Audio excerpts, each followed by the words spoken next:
É isso aí, gente. Agora que a gente já viu aí a tentação de Jesus, o batismo e a tentação, nós vamos ver o início propriamente dito do ministério de Jesus.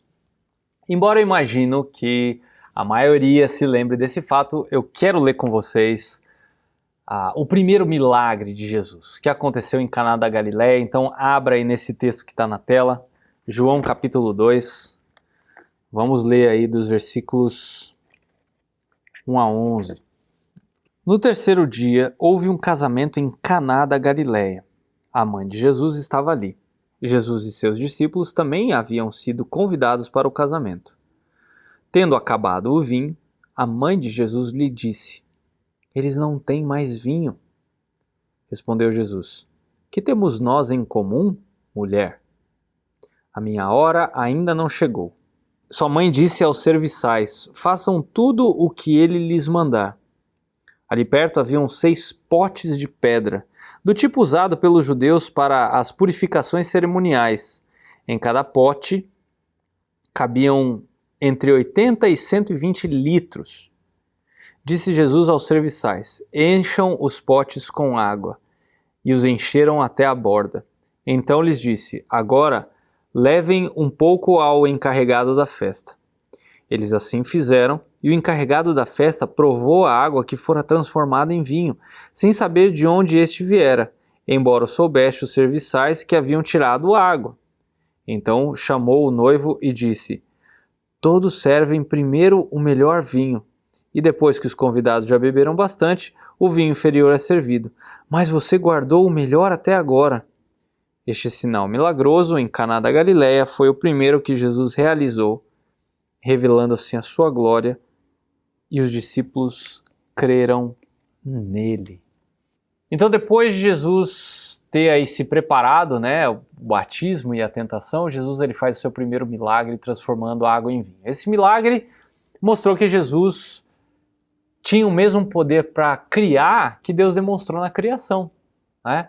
Uma curiosidade à parte, você já reparou que esse ato de criação de Jesus continha uma idade aparente? Da mesma maneira que Deus fez com a criação do universo? A gente lê lá que ele criou os animais, ele criou o próprio Adão, ele não criou um bebê, ele já criou um homem formado. Tudo foi criado com uma idade aparente.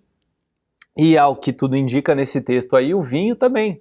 Era um vinho fantástico, era o melhor da festa, Então, provavelmente aí, aqueles que entendem de vinho vão concordar comigo que a ideia desse vinho é que ele também tinha uma idade aparente. Só para a gente ter um gosto ainda mais apurado do que Jesus fez, eu quero que você veja essa explicação do professor Adalto Lourenço numa das conferências Fiel para Jovens sobre esse milagre. O Senhor Jesus transformou água em vinho. Bem básico o negócio, né? O problema é que água é uma pequena moléculazinha que tem 2 átomos de hidrogênio e 1 átomo de oxigênio. Quando você pega vinho, você tem átomos de carbono, você tem átomos de nitrogênio, uma montoeirada de outras coisas ali no meio. Para você transformar água em vinho, o Senhor Jesus precisou de um pequeno reator atômico com aceleração termonuclear para produzir um negocinho meio básico ali, que é o quê? Você tem que arrebentar os átomos, ou seja, você tem que pegar prótons, nêutrons e elétrons, separar esse negócio, reestruturar de novo para criar carbono e nitrogênio, porque não tinha isso na água, criar toda essa reestruturação. É o processo de fisão e fusão nuclear. Quem não entende disso é uma confusão nuclear isso. Mas só para você ter uma ideia, é só a junção dessas duas coisinhas. Você quebra os átomos e junta-os novamente de formas diferentes. A Bíblia nos diz que haviam 6 talhas com água. Você calcula o volume disso, vê a energia que seria necessária para fazer toda essa transformação, e você vai perceber que essa coisinha básica que Jesus fez, seria necessário a energia produzida pelos mais de 200 bilhões de estrelas na nossa Via Láctea em um dia. Foi básico para Jesus fazer isso. Jesus não falou assim: que trabalho que deu fazer esse negócio, gastei muita energia. Não, ele fez naturalmente. A ciência entende o que foi feito? Claro que sim. A gente só não sabe de onde veio toda a energia para fazer esse negócio. Tem que ser um Deus para fazer isso. Não é isso que ele diz que ele é? Deus? Muito legal, né? Aí, a Páscoa estava chegando. Quando a gente lê em Deuteronômio 16, a gente vê que todo judeu que observava a lei, ele tinha que ir para Jerusalém para celebrar a Páscoa, dentre outras festas também. A cidade, gente, ficava abarrotada. Tipo, para quem já foi para São Paulo, aí 25 de março, né? E claro, né, chegando perto da região do templo, a coisa ia ficando muito pior, principalmente por causa dos animais que eram levados para o sacrifício. Porque não eram só animais vivos, também tinha animal morto. Tá? Como eles vão ser sacrificados, esses animais eles eram cortados, eles eram abertos. Agora multiplica isso por algumas centenas de animais. Você imagina o tanto de sangue. O cheiro disso num único dia. Agora, o interessante nessa cena, mais importante aí talvez para um pai de família, é poder dizer para o seu filho: Deus prefere que esse cordeiro morra em sacrifício do que tirar a sua vida. Legal, né? Como é que isso aponta para Cristo também. Mas vamos lá. Jesus, ele se aproxima do templo e ele vê vários homens de negócio ali. Veja comigo aí, abre comigo aí nesse texto. Se você já fechou, abre de novo aí nesse texto de João capítulo 2. Olha só, dos versículos 12 a 16. Depois disso, ele desceu a Cafarnaum com sua mãe, seus irmãos e seus discípulos. Ali ficaram durante alguns dias. Quando já estava chegando a Páscoa judaica, Jesus subiu a Jerusalém. No pátio do templo viu alguns vendendo bois, ovelhas, pombas e outros assentados diante das mesas, trocando dinheiro. Então ele fez um chicote de cordas e expulsou todos do templo, bem como as ovelhas, os bois, espalhou as moedas dos cambistas e virou as mesas. Aos que vendiam pombas disse: tirem essas coisas daqui, parem de fazer da casa do meu pai um mercado. E aí? Que situação estranha, né? Tinham pessoas ali vendendo bois, cordeiros, pombas, tinham ali também alguns cambistas. E ao ver tudo isso aí, Jesus faz um chicote, né? Faz um azorrague e expulsa essas pessoas dali, começa a virar as mesas, moedas voando e tal.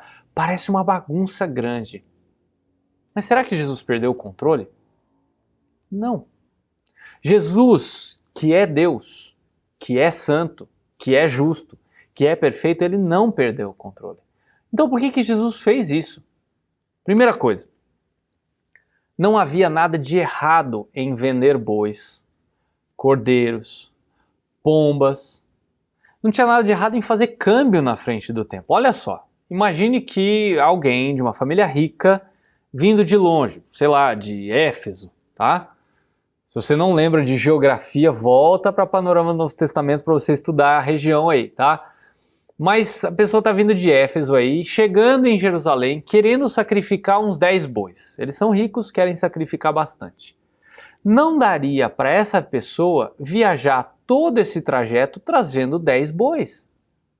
Então essa pessoa chega em Jerusalém com um Master Black ou um Visa Platinum e aí compra 10 bois ali nos arredores ali do templo, onde os sacerdotes já verificavam se os bois eram bons para ser usados no sacrifício.